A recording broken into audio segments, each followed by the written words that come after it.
This will be a trip like no other.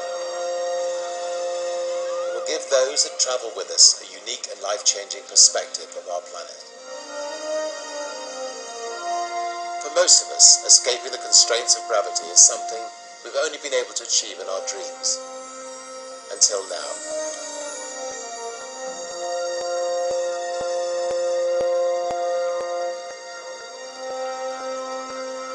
Virgin Galactic is now on the final stretch to becoming the world's first commercial space line. Our suborbital space trips promise to be the most intense and wonderful experiences that our passengers have ever had. We, and I hope you, will be travelling on a spaceship owned and operated by Virgin Galactic. Our spacecraft have been designed so that each of our passengers will have the room and the freedom to enjoy the amazing sensation of weightlessness. Large panoramic windows will allow you to see clearly the curved Earth over 100 kilometers below and the colours of the fragile atmosphere protecting our vulnerable planet. It will also be at the heart of our ability to offer a breathtaking journey in an environment which will be as safe as we can possibly make it, and of course in the style that Virgin is so rightly recognised for. We have spent many years on a frankly fairly futile search for technology that could be developed into a vehicle which would meet our specifications for safety, environmental impact and commercial viability, and of course the potential for a great customer experience. Burt Rutan's SpaceshipTwo and those flawless history-making X Prize flights in 2004 suddenly changed all that, and we grabbed the opportunity. We showed that it is feasible for industry to develop and fly manned spacecraft. But the more important thing is that what we did on our program is to develop safety solutions. SpaceshipTwo has a unique feathering configuration, and what that does is it allows it to re-enter the atmosphere in a carefree fashion. Now what that means is the pilot or a computer doesn't have to perfectly line it up. It can come into the atmosphere at any angle and it'll straighten itself out without the pilot having to fly that or without a computer having to do it. It's just that simple.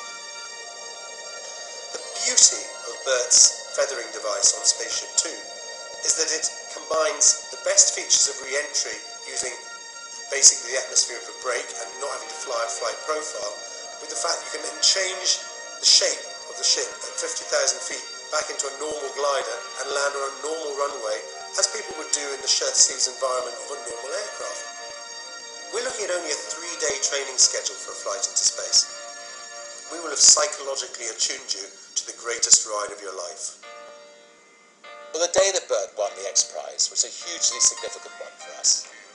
I remember chatting to Brian Binney, the pilot on that epic flight. He said it was a journey of contrast, describing the enormous forces that pinned him to a seat and the tremendous noise as the spaceship powered out of the atmosphere. Then suddenly, the dramatic and absolute silence of space. The vibrations go away, the shrieking and shrilling noise of that rock motor disappears, and you get this instant karma of weightlessness. Someone's pulled back a stage curtain for your eyes only, this black void that's space. It's a mystery, but you get a sense of its majesty as well. There's this panorama, lights you've never seen. It's majestic. And separating these two extremes is this thin blue electric ribbon of light. That's the atmosphere. You cannot appreciate the experience just by looking at a magazine cover, just what it is like to take it in with your own eyes. And everything you feel in your body is the same way. It's wow. Since the announcement in 2004, the project has reached and passed many important milestones. We have a truly inspiring design for our home at Spaceport America in New Mexico, an ever-increasing family of pioneering customers, and of course, beautiful new vehicles, now in an extensive test program before they start commercial service. Our first Virgin Galactic astronauts are booking their own place in history as pioneers of a new space age, and for them, the journey has already started.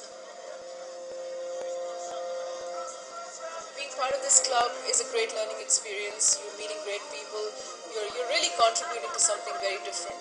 From doing the events with Richard in the Caribbean to New York to LA. It's just been a whole exciting, entirely amazing experience. I've gotten to meet people from all over the world, people in all types of occupations and all different backgrounds from which they had a desire to go into space. Like many of our fellow future astronauts, I've already completed my centrifuge experience with my son. It was an incredible ride and great preparation, but really brought home to us just how awe-inspiring it will be at that moment when the Virgin spaceship is released from the Virgin mothership and starts its supersonic climb to space.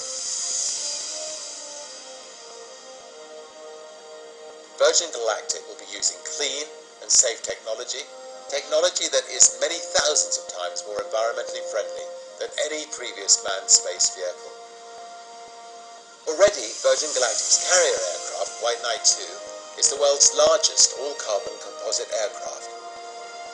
With the end of the oil era approaching and climate change progressing faster than most models have been predicting, safer, cheaper and more flexible access to space is essential.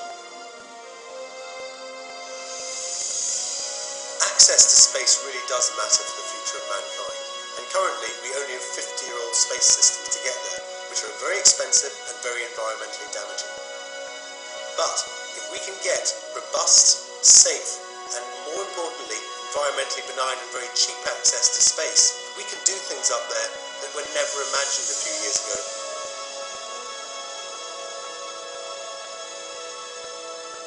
Well, I hope you will be as excited and inspired by Virgin Galactic's mission as I am. And see you up there.